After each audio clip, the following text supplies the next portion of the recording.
Bạn cùng phòng của tôi mặc quần áo nam rất đẹp trai. Tôi gửi ảnh hai người chụp chung lên mạng. Có người bình luận, cẩn thận người đàn ông này. Mắt hắn ta dâm dục tham dâm, là một kẻ biến thái giết người. Thân chào cả nhà, không nên xem chùa đâu đó. Nhớ đăng ký, like, comment để ủng hộ team nha. Ông nói cái gì vậy? Cậu ấy là nữ. Tôi không nghĩ vậy. Buổi tối bạn cùng phòng lại lặng lẽ trèo lên giường của tôi. Như thường lệ, mình và bạn cùng phòng làm video ngắn nấu ăn gửi lên mạng. Ngay sau đó người hâm mộ đã lần lượt thích. Châu Nhiên ra video mới. Không phải, sao hai người lại sống cùng nhau? Cô gái chết tiệt này, cậu chuyển ra ngoài, cho tôi ở cùng Châu Nhiên mấy ngày đi. Tôi tuyên bố giới tính của tôi thích là đẹp trai, bất kể đàn ông hay phụ nữ. Một lát sau, số bình luận tăng lên hàng trăm. Tôi tùy ý liếc vài cái, đang chuẩn bị tắt một trong những bình luận, nhưng nhanh chóng bị đẩy lên cao. Tôi nhìn kỹ hơn, đột nhiên giờ khóc giờ cười. Bạn học, cẩn thận với người đàn ông này, mắt hắn lộ ta. Dâm dục tham dâm, là một tên tội phạm biến thái. ID của đối phương tên là Lão Thần Côn. Hình đại diện là hình ảnh của một thái cực âm dương.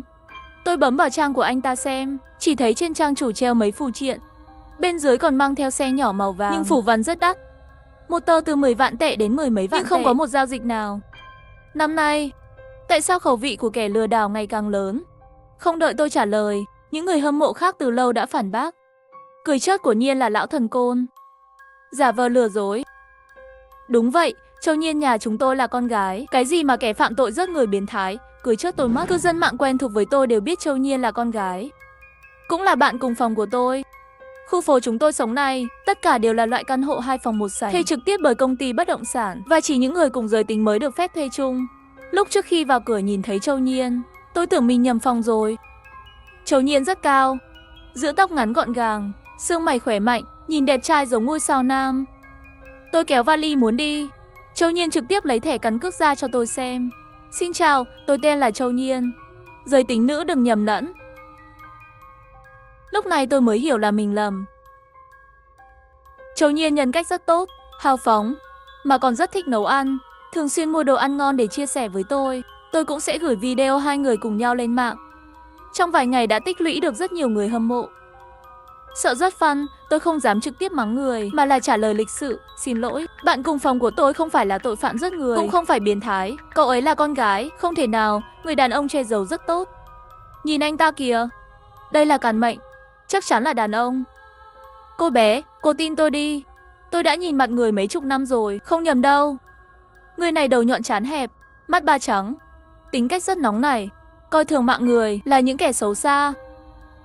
Bản tính hắn rất nghiêm khắc, bây giờ lại giả làm phụ nữ tiếp cận bạn, có lẽ là có thói quen lạm dụng đặc biệt nào đó. Bạn mau chạy đi. Lão Thần Côn gửi một loạt tin nhắn. Tôi thấy rất tức giận. Ông nói linh tinh gì vậy? Châu Nhiên tính tình rất tốt. Hàng xóm trên lầu của chúng tôi luôn gây ồn ào vào nửa đêm. Châu Nhiên chưa từng cãi nhau với cô ta. Trên lầu tôi có một cô gái xinh đẹp làm người dẫn chương trình, thường xuyên kéo ghế trong phòng vào giữa đêm, đi bộ xung quanh với đôi giày cao gót, luôn có tiếng động lớn. Tôi đã nói mấy lần rồi, cô gái kia còn không chịu mở cửa. Vẫn là Châu Nhiên khuyên tôi, nói cô ta mặc dù ồn ào nhưng mỗi đêm cũng khoảng nửa tiếng. Mọi người đều là hàng xóm, nhìn chút thôi. Kể từ khi chuyển đến khu vực này, tôi chưa từng thấy Châu Nhiên tức giận với ai. Tính khí tốt như vậy làm sao có thể là tội phạm giết người được. Tôi không muốn cãi nhau với cư dân mạng, trực tiếp đóng bình luận này lại. Không ngờ đối diện lại không tha, gửi cho tôi một tin nhắn riêng.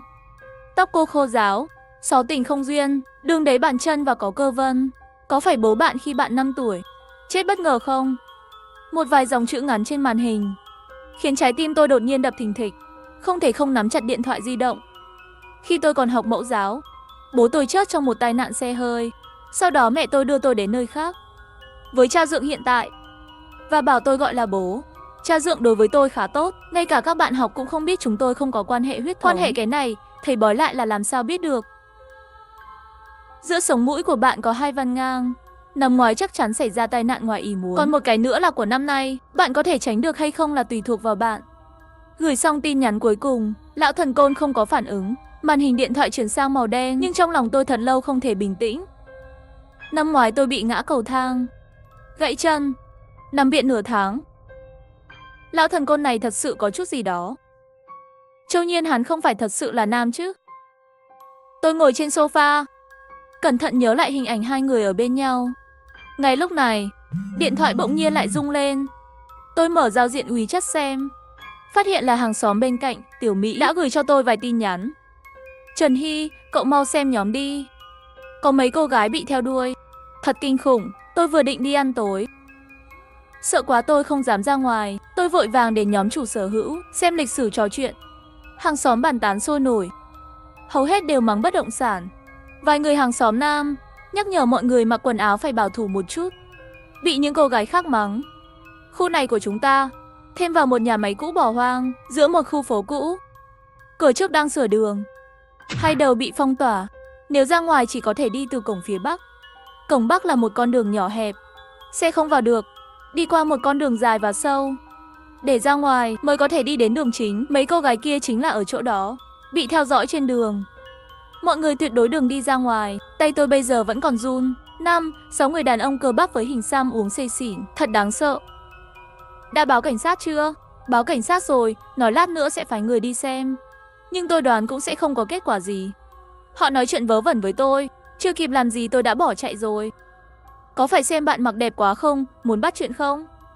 Hiểu lầm ý của người ta không? Cút đi, tại sao người này không ghi chủ số phòng? Phiền bất động sản ném anh ta ra ngoài đi. Mà nó, không phải cô cũng không ghi số phòng à? Cô coi mình là ai vậy? Hai người cãi nhau.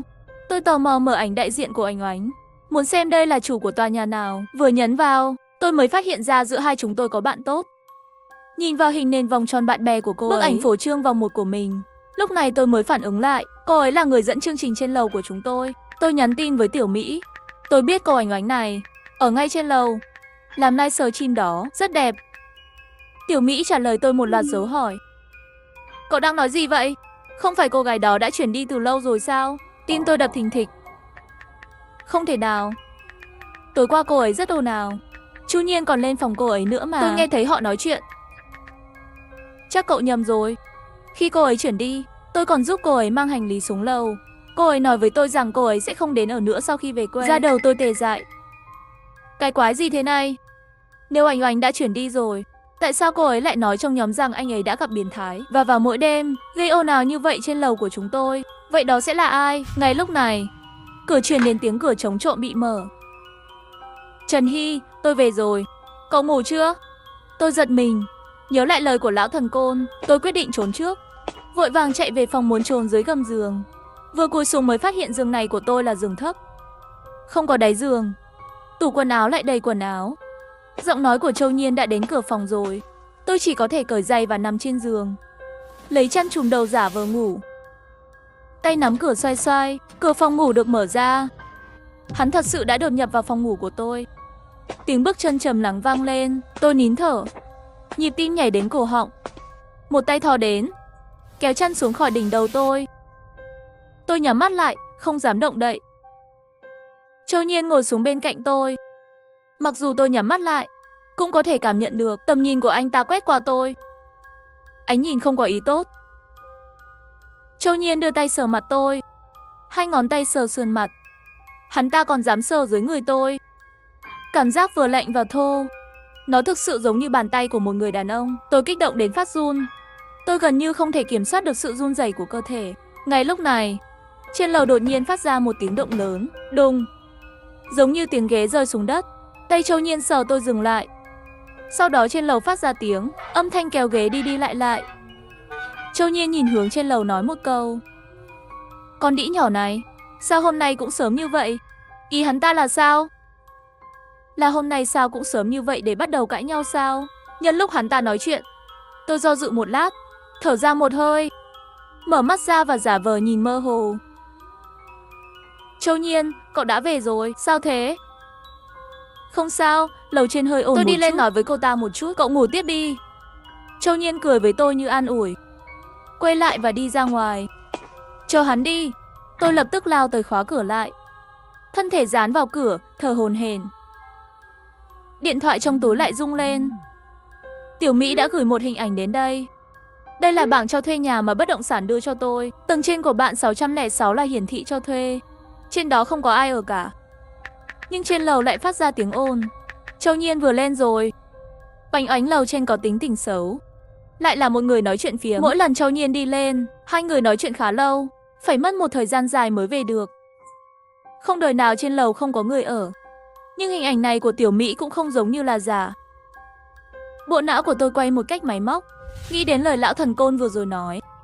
Trong lòng bỗng nhiên có một suy đoán táo bạo. Chẳng lẽ nói Châu Nhiên ở trên lầu giam cầm Oánh Oánh sao? Tôi sợ hãi bởi suy nghĩ của mình, vội lấy điện thoại ra muốn tìm Tiểu Mỹ nói rõ tình hình. Sau đó đến phòng cô ấy trốn rồi gọi cảnh sát. Lúc này Tiểu Mỹ lại gửi một loạt tin nhắn. Sao cậu cứ không tin tôi thế? Tôi nói dối cậu có lợi gì? Trên lầu không thể có người. Châu Nhiên đi lên cũng vô dụng. Có lẽ một người đang đứng ở hành lang. Cậu đợi đấy, tôi đi chụp ảnh cho cậu xem. Tôi nắm chặt điện thoại, hít một hơi lạnh. Xong rồi, Tiểu Mỹ làm việc sao lại liều lĩnh như vậy? Nếu đi lên lầu thì vừa vặn đụng phải Châu Nhiên. Tôi không dám nghĩ nữa, lập tức chạy ra ngoài tìm Tiểu Mỹ. Khi tôi chạy ra hành lang, thấy cửa thang máy đang từ từ đóng lại. Tiểu Mỹ đang đứng trong thang máy. Tôi nhào tới và nhấn nút thang máy. Tiểu Mỹ, nghe tôi này. Tiểu Mỹ không khỏi nói một cái nắm lấy tay tôi, kéo tôi vào thang máy. Cậu buông tay, tôi sẽ không đi. Cậu nghe tôi nói đã. Châu Nhiên thật sự có thể là người phạm tội giết người. Hắn nhốt một phụ nữ trên lầu. Chúng ta phải gọi cảnh sát. Ha ha ha, Trần Hy, cậu đang nói gì vậy? Cậu quên rồi, Châu Nhiên có bạn là cảnh sát. Không phải đã đến nhà cậu một lần sao? Cảnh sát có thể làm bạn với bọn buôn người. Tôi sửng sốt rồi mới nhớ ra. Châu Nhiên của thật có một người bạn làm cảnh sát. Có một lần say rượu, là hắn giúp Châu Nhiên về nhà. Lúc đó hắn còn mặc đồng phục cảnh sát, làm tôi giật mình. Tưởng Châu Nhiên phạm tội rồi. Nếu Châu Nhiên là kẻ giết người đang chạy trốn, liệu người bạn cảnh sát của hắn ta có biết hay không? Nghĩ như vậy, tôi lại cảm thấy như mình đang bị hoang tưởng. Sau khi Châu Nhiên về nhà, thật sự cũng không làm gì tôi. Tất cả đều là lão thần côn kia đang nói lung tung. Thật kỳ lạ, nếu hắn ta không phải là một kẻ biến thái. Vậy bên trong phòng 601 là có chuyện gì vậy? Tôi không hiểu. Tiểu Mỹ nhấn nút thang máy ở tầng 6. Người phụ nữ ở đâu ra? Đi xem không phải là biết rồi sao? Bạn yên tâm đi. Bây giờ là thời đại gì rồi? Nhìn kia, hành lang đầy camera giám sát. Tội phạm giết người ở đâu ra vậy? Cho dù hắn thật sự là biến thái, tôi là Đại Đen Ta Quan đâu. Xem tôi đánh vào đầu hắn cho coi. Tiểu Mỹ chém vài cái vào không khí. Cậu ấy vô cùng gan dạ, tính tình lại thẳng thắn. Cảm xúc không sợ hãi của cô ấy đã lây nhiễm cho tôi. Trong lòng tôi cũng nhẹ nhõm hơn nhiều. Thang máy sắp đến tầng 6 rồi. Bên trái cửa thang máy là phòng 601. Cửa mở ra, không giống như những người khác đặt giá dày và trải thảm. Tiểu Mỹ chỉ vào cánh cửa 601. Thấy không? Tôi đã nói là không có ai ở đây. Châu Nhiên nên. Chúng tôi vừa nói chuyện vừa đi sâu vào hành lang. Rất nhanh sắc mặt Tiểu Mỹ cứng đờ, không nói được nữa, bởi vì cửa 601 mở một khe. Tiểu Mỹ cầm tay nắm cửa kéo ra ngoài. Cửa mở to hơn, cô ấy cho người sâu vào trong để nhìn rõ hơn. Hai đôi mắt trừng to. Mẹ ơi! Có chuyện gì vậy? Châu Nhiên ở bên trong không? Tim tôi lại bắt đầu đập thình thịch. Sợ đụng phải hình ảnh xấu gì đó. Tiểu Mỹ giống như không nghe thấy tôi nói chuyện, mắt nhìn thẳng vào bên trong. Sau đó bước thêm một bước vào trong nhà. Tôi không dám ở lại hành lang một mình, chỉ có thể kiên trì theo vào. Căn hộ 601 giống hệt tầng dưới. Cửa vào là phòng khách, nhưng trên bàn đặt một đống đồ chơi tình dục. Vẫn là loại AC với em thường dùng. Châu Nhiên là một kẻ bạo dâm sao? Châu Nhiên hiền lành ngoài bề mặt, hoang dã như vậy sao? Kinh thật, người này thật biết cách chơi. Thân chào cả nhà, không nên xem chùa đâu đó. Nhớ đăng ký, like, comment để ủng hộ tin nha. Châu Nhiên có phải đã thuê căn nhà này không? Sau đó lén đưa người về đây, lén chơi ESM không? Oánh Oánh trước đây là đối tượng hắn cùng chơi đùa sao? Họ đều là đồng tính à? Cả hai chúng tôi đều bị sốc, nhưng tôi lại cảm thấy rất lạ. Sao không có ai? Châu Nhiên đâu? Tiểu Mỹ không thể tin được nhìn xung quanh một vòng. Nếu căn phòng này có người ở, vậy tại bất động sản hiển thị là đang chờ thuê. Hai chúng ta đối mặt nhau đi. Tiểu Mỹ đi đến cửa phòng ngủ, xoay tay nắm cửa xuống. Tôi cố gắng nháy mắt với cô ấy. Thôi đi, đừng quan tâm chuyện của người ta nữa. Chúng ta đi thôi. Hả? Được rồi, đi thôi. Chúng tôi đến cửa. Tiểu Mỹ đưa tay đẩy mạnh cửa chống trộm. Sắc mặt bỗng nhiên trắng bệch. Xong rồi, cửa bị khóa rồi. Vừa rồi rõ ràng là mở mà. Tôi hoảng sợ, dùng sức đẩy tay nắm cửa. Nhưng bất kể thế nào đều đẩy không được, cánh cửa đó không nhúc nhích. Tiểu Mỹ hình như nghĩ đến cái gì, mở nắp vô hình trên tay nắm cửa. Đây là khóa vân tay, có người tháo pin ra. Phải tìm chìa khóa mới ra được. Trái tim tôi bị siết chặt. Chắc chắn là Châu Nhiên, hắn đi theo chúng tôi. Người này rất đáng ngờ. Rõ ràng là Oành Oành đã chuyển đi rồi, nhưng vẫn luôn chạy lên lầu. Ở đây vẫn còn rất nhiều đồ chơi. Chắc hắn biết chúng ta đã phát hiện ra bí mật của hắn, muốn rớt chúng ta. Tiểu Mỹ bình tĩnh lại, lấy điện thoại ra và gọi cảnh sát. Hello, 110 Phiên đến căn hộ số 6, tòa nhà 601. Hắn đang nhốt chúng ta lại. Mấy người mau đến đây. Tắt điện thoại. Tôi và Tiểu Mỹ ở gần nhau. Phía sau dán cửa chống trộm. Sợ hãi nhìn về phía phòng ngủ. Sợ giây tiếp theo, Châu Nhiên liền cầm vũ khí từ một phương hướng nào đó xông ra. Cảnh sát sẽ đến trong 10 phút nữa. Tôi khuyên anh đừng kích động. Làm tổn thương chúng tôi, anh cũng không thể trốn thoát. Ngoài ra, chúng tôi không cố ý khám phá bí mật của anh. Tiểu Mỹ mạnh dạn hét lên vài câu về phía trong nhà. Trong phòng yên tĩnh, không ai trả lời. Tôi cảm thấy có gì đó không ổn. Nếu Châu Nhiên thật sự muốn làm hại chúng ta, sao hắn ta lại để chúng tôi gọi cảnh sát? Không ra ngăn cản. Hắn muốn gì? Nhốt chúng tôi ở đây là muốn làm gì? Tôi luôn như một con ruồi không đầu, bị Tiểu Mỹ dẫn theo chạy vào đây. Trần Hy, sao tôi cảm giác Châu Nhiên không có ở trong phòng? Cậu nói, có thể nào hắn ta thấy chúng ta phát hiện ra bí mật của mình, cảm thấy không có mặt mũi, hắn ta chỉ tìm cách chạy trốn, sau đó cố tình tháo pin ra và nhốt chúng ta trong phòng. Thật sự không muốn hại chúng ta, nhưng là hắn thích chơi e-sen, chuyện này cũng không có tội đâu. Thay vào đó, hắn nhốt chúng ta lại. Như vậy là đủ để hắn vào đồn cảnh sát uống 2 bình trà rồi. Đầu óc tôi rối bời, không thể nghĩ được. Phản ứng đầu tiên là cảm thấy Tiểu Mỹ nói có lý, nhưng tôi luôn cảm thấy có gì đó không ổn. Châu Nhiên chắc chắn không ở trong nhà. Cảnh sát sắp đến rồi. Đừng sợ, chúng ta sẽ phá cửa. Lát nữa khi cửa mở ra, tôi sẽ xông ra trước. Nếu Châu Nhiên ở đó, tôi sẽ trói hắn trước. Cậu ra ngoài sau. Một kế hoạch vội vàng, nhưng có còn hơn không? Bộ não căng thẳng của tôi trống rỗng. Tôi hoang mang gật đầu. Tiểu Mỹ nói gì thì làm theo. Tiểu Mỹ thấp giọng đếm 1, 2, 3, nắm chặt tay nắm cửa, đẩy cửa ra và lao ra ngoài. Ngay lúc này, tai nạn xảy ra. Khi Tiểu Mỹ đẩy cửa ra ngoài, như là đụng phải cái gì đó, bị thứ gì đẩy lại. Cô ấy đè lên người tôi. Cửa lại khóa rồi. Châu Nhiên thật sự ở bên ngoài sao? Lúc này bên tai tôi truyền đến một âm thanh rất nhỏ. Cả người tôi đều tê liệt. Đột nhiên phát hiện trên người Tiểu Mỹ có thêm một vũng máu. Là Châu Nhiên, hắn đang trốn sau cánh cửa. Hắn đâm tôi. Hắn thật sự muốn rớt chúng ta. Đau quá. Ôi, Tiểu Mỹ khóc nức nở. Tôi lục hết túi trên và dưới cơ thể. Sao lại không tìm thấy điện thoại? Vừa rồi khi ra ngoài, tôi rõ ràng đã để điện thoại trong túi rồi. Có phải là rơi trên đường không? Giờ phải làm sao? Tiểu Mỹ sắp không chịu nổi nữa rồi. Người tiếp theo có thể là tôi không? Tôi không thể để điều đó xảy ra. Tôi ôm vai Tiểu Mỹ, thì thầm an ủi cô ấy. Đừng sợ Tiểu Mỹ, tôi sẽ đi tìm băng băng cho cậu. Cố lên nào. Tiểu Mỹ vùi đầu vào ngực tôi, hai tay ôm chặt eo tôi, thở hổn hển dữ dội. Với tiếng nghẹn ngào, cô ấy có vẻ sợ hãi, thở hổn hển, đầu cứ chôn trong ngực tôi. Hơi thở mạnh mẽ phả lên ngực tôi, nóng và ngứa. Đau quá, hù sắp chết rồi. Tôi ôm chặt vai cô ấy. Không sao đâu, đừng nói ngu ngốc. Cảnh sát sẽ đến sớm thôi. Tôi sẽ đi tìm thuốc cầm máu cho cậu trước. Tôi tìm khắp nơi, cuối cùng cũng tìm ra bộ sơ cứu. Sau đó mang theo tủ thuốc trở về bên Tiểu Mỹ. Tôi đặt một tay lên bụng dưới của Tiểu Mỹ, từ từ nâng quần áo của cô ấy lên. Tiểu Mỹ thở gấp, mặt đỏ bừng, rên rỉ nhỏ. Có đau không? Lông mày tôi nhíu lại, run rẩy đẩy quần áo của cô ấy lên cao hơn. Giây tiếp theo tôi mở to mắt. Tay tôi run rẩy, toàn thân không thể kiềm chế run lên. Thân thể như rơi vào hầm băng, một cơn lạnh ập đến. Không có vết thương nào trên người hắn. Bụng phẳng và mịn màng, vẫn còn dấu vết của cơ bụng 6 múi. Sau đó, 2 cổ cam rơi khỏi người anh ta. Máu trên áo hắn là giả. Và chiếc điện thoại bị mất của tôi nằm trong túi anh ta.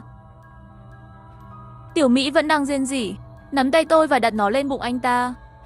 Trần Hy, cậu giúp tôi xử lý vết thương nhé.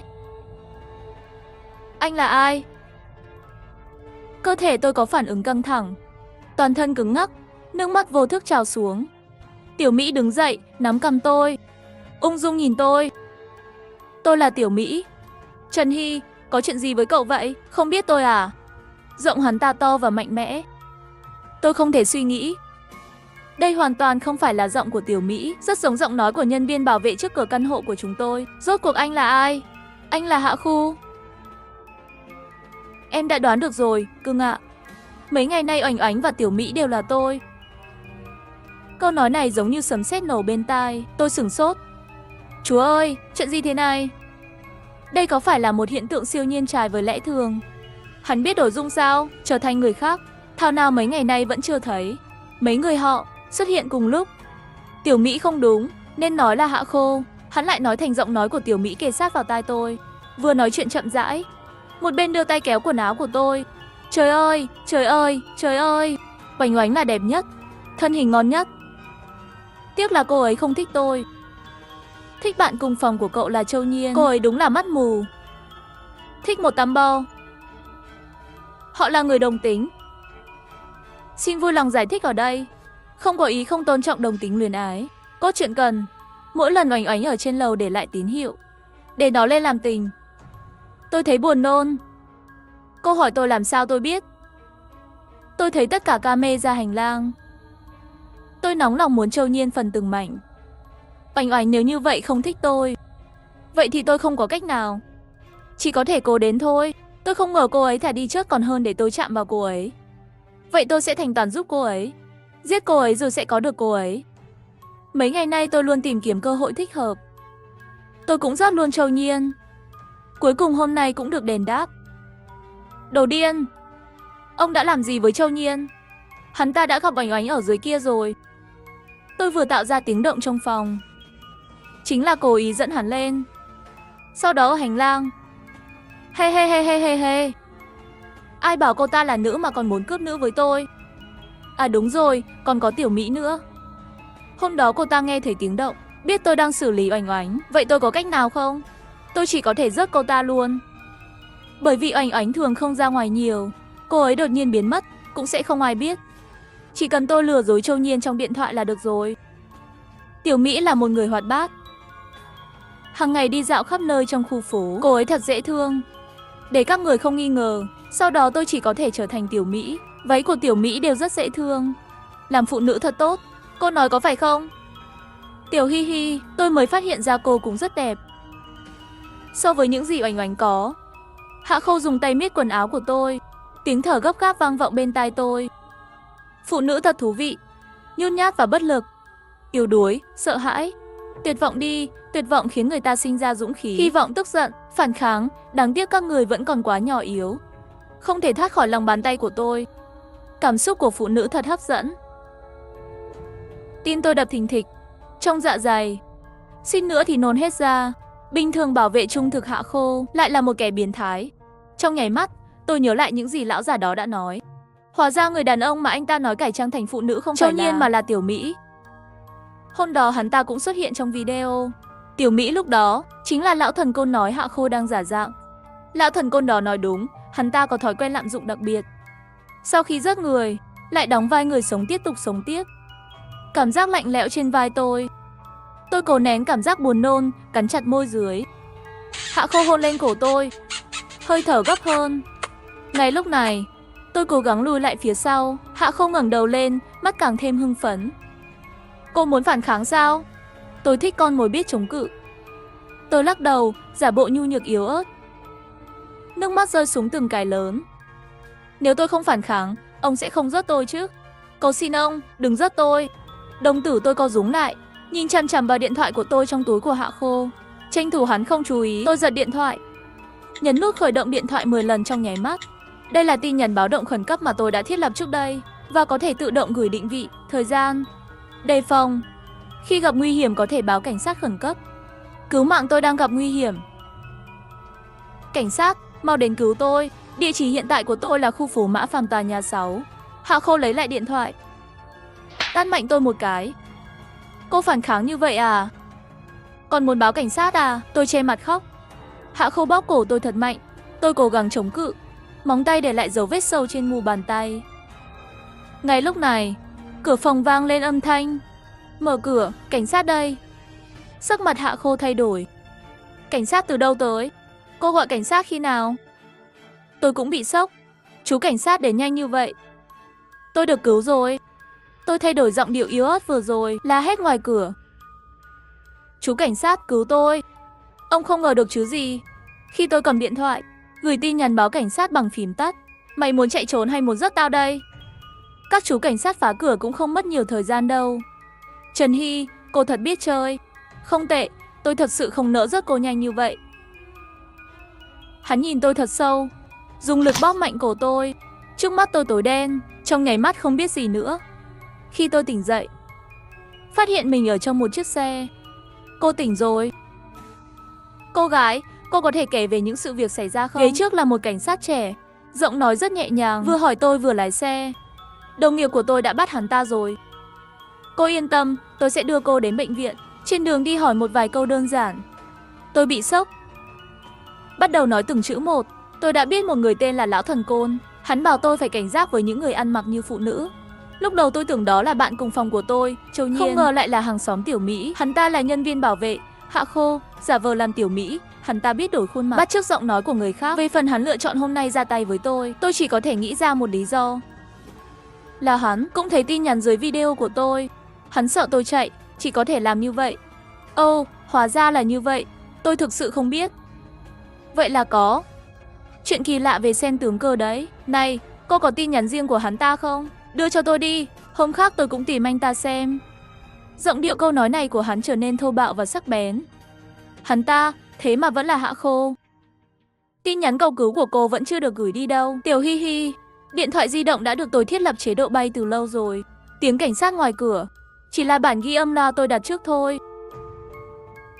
Một tháng sau vào buổi tối, một nữ sinh viên đại học tên là Tư Tư mang theo vali chuyển vào căn hộ ma phàm 6 tòa nhà 601. Một cô gái đi ra, giúp cô ấy kéo vali vào nhà. Chào mừng bạn cùng phòng mới. Ôi thật đáng sợ. Nghe nói gần đây có rất nhiều côn đồ xung quanh căn hộ này. Và tôi nghe nói căn hộ gần đây có người mất tích không thể giải thích được. Không biết có phải là bị những tên lưu manh đó bắt cóc không?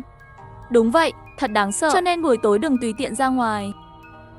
Tư Tư nhìn lên, nhìn chằm chằm vào cô gái xinh đẹp trước mắt này, nở một nụ cười.